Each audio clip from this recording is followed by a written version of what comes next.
So in language, mash means wiping. But in this chapter, mash means wiping with wet hands.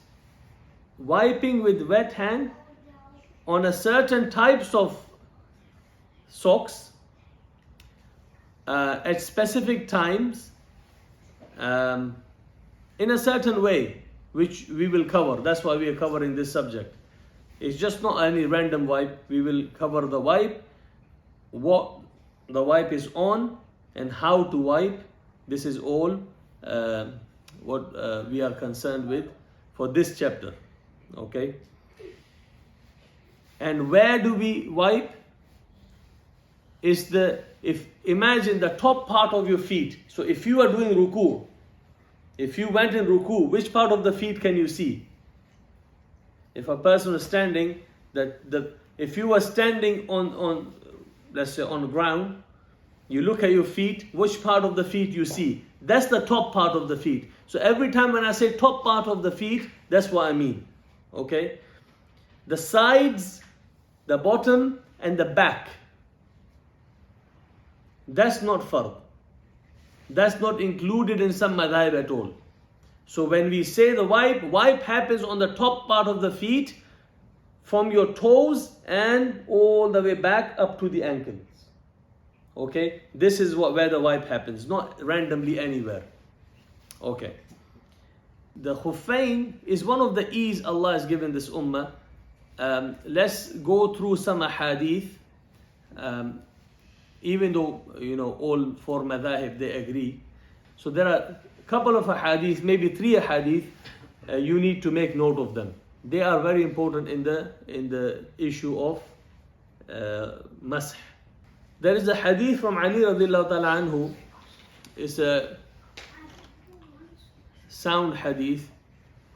He said, لَقَدْ رَأَيْتُ رَسُولَ اللَّهِ صَلَّى اللَّهُ عَلَيْهِ وَسَلَّمْ يَمْسَحُ عَلَى ظَاهِرِ خُفَّيْهِ, which is mentioned in Surah Nabi Dawood.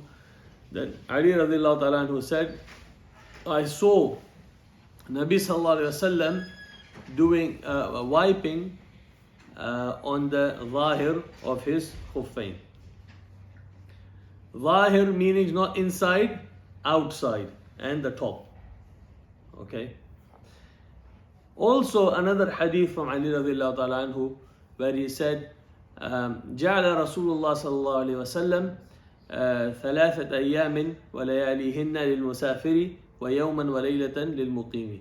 Nabi sallallahu alaihi wasallam made the time limit for the wiping one day and one night, 3 days and 3 nights for the traveler, and 1 day and 1 night for muqim, a resident. And then there is other hadith. There are many hadith which come from Al-Mughira bin Shu'ba in this chapter. He said, I was with Nabi sallallahu alaihi wasallam. قال كنت مع النبي صلى الله عليه وسلم فتوضأ, so he did wudu. فأهويت لأنزع خفيه فقال دعهما فإني أدخلتهما طاهرتين. He said فمسح عليهما. He said, I was with Nabi sallallahu alaihi wasallam and Nabi sallallahu alaihi wasallam did wudu, and he wanted to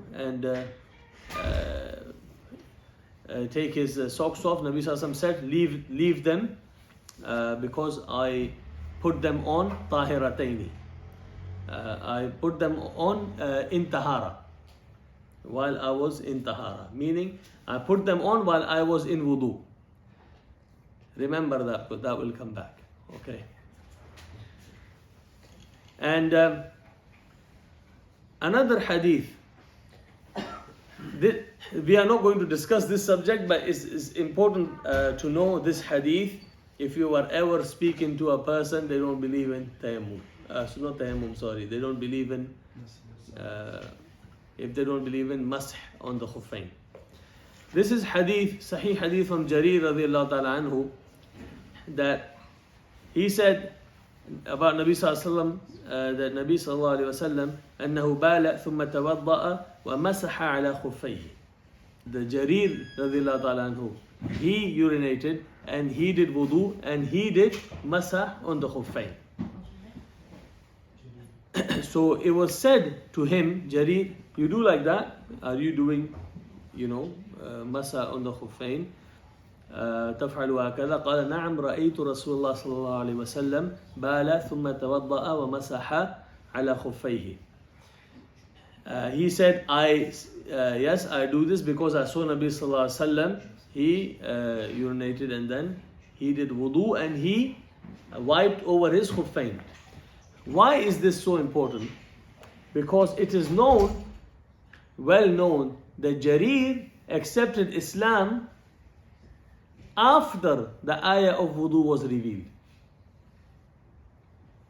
What some Shia, those who don't believe in Masa of the Khuffain, they say, the Khuffain was before the ayah of wudu, and then when the ayah of wudu came, you're not allowed to use Khuffain anymore.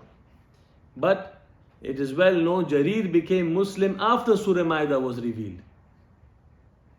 And if he saw Nabi Sallallahu Alaihi Wasallam doing it, that means what? That means the Masa of Khuffain is allowed.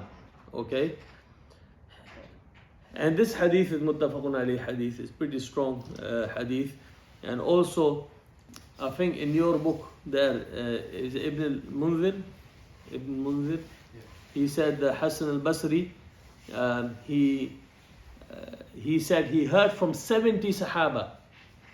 He heard from 70 Sahaba that he had narration from 70 Sahaba that Nabi Sallallahu Alaihi Wasallam has done Masa on the Khuffain.